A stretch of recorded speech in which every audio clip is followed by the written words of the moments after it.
Hola, buenas tardes. Mi nombre es Laurimar Caro Flores, soy estudiante séptimo semestre de Filosofía y a continuación les hablaré de lo que fue el origen del latín.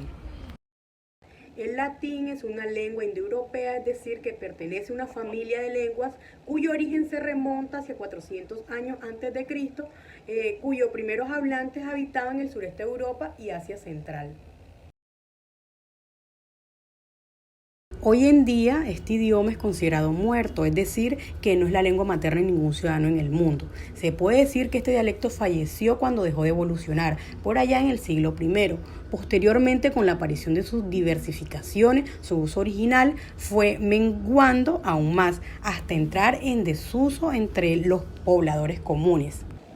Más adelante, en la Edad Media, la Edad Moderna y la Edad Contemporánea, el latín se siguió usando como lengua científica y esto sigue pasando en la actualidad. A partir de este idioma se crearon una cantidad de lenguas europeas conocidas como lenguas romances: el portugués, el español, el francés, el italiano, el rumano, el gallego, el catalán, el aragones, el valón, el retrorrománico y el dálmata. La Iglesia Católica aún lo utiliza como lengua litúrgica, además de lenguas vernáculas. Las primeras apariciones del latín datan hacia el año 1000 a.C. en una región central de Italia llamada Lacio, Latium en latín. De allí el nombre de esta lengua y de los residentes de las zonas latinos, aunque los primeros testimonios escritos aparecen en el siglo IV a.C., originalmente el latín era considerado una lengua de campesinos, por lo tanto su extensión territorial era muy limitada. Apenas alcanzaba a ser hablada en algunas partes de Italia, además de Roma. Una vez pasada su época más dura, la dominación etrusca y la invasión de los galos, Roma pudo empezar a extender su imperio por el resto de Italia y con esto extendió su lengua.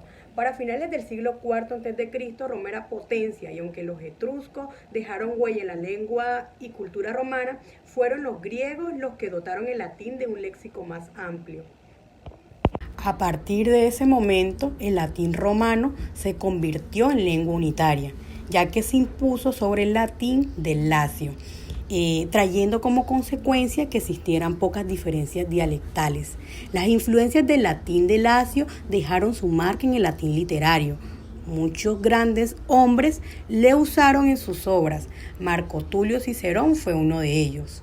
A medida que Roma fue conquistando provincias desde Galias hasta Dacia, hoy Rumania, el latín se expandió, desarrollándose a la vez como una lengua literaria y lengua franca. En este punto se entiende entonces cómo el rumano es una lengua romance descendiente directa del latín.